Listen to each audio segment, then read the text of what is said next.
तो आज की इस वीडियो में हमने इस TCL के 32 इंची टीवी के मदरबोर्ड को रिपेयर किया है, जिसके अंदर प्रॉब्लम थी कि साउंड नहीं आ रही थी। हमने इसको पूरे तरीके से चेक किया, सारी चीज़ें बिल्कुल ओके थी, स्पीकर भी ओके थे, सब चीज़ें बिल्कुल सही थी। फिर एंड में हमने यहाँ पर जो है इसके अंदर इस आप IC लगी हुई देख पा रहे हैं। नंबर अगर मैं दिखाने की आपको कोशिश करूँ तो AD828111, अगर आप देख पा रहे हैं तो ये इसके अंदर IC लगी हुई है, डिजिटल जो है IC है। और इसको जब इसके अंदर साउंड नहीं आ रही थी तो हमें एक चीज़ करनी पड़ी, और वो है रेजिस्टेंस।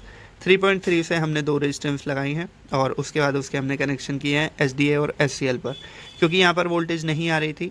तो और कभी कभी बैकएंड से सिग्नल के साथ में वोल्टेज भी क्योंकि आती है तो वोल्टेज ड्रॉप हो जाती है, बट सिग्नल क्योंकि इतना ज़्यादा वोल्टेज नहीं लेता, ज़्यादा करंट नहीं लेता, तो वो पास ऑन हो जाता है, बट वोल्टेज आनी बंद हो जाती है। तो उस कंडीशन में हम इस चीज़ को करते हैं। ये आप रेजिस्टेंस देख सकते हैं, वैल्यू आप खुद से नाप लीजिएगा इसके कलर कोड को देख करके। बाकी कुछ इस तरीके से हमने ये जंपर लगा रखे हैं यहाँ पे SDA और SCL पर। आपके कोई भी डाउट या सजेशन रहते हैं तो आप हमें कमेंट कर सकते हैं।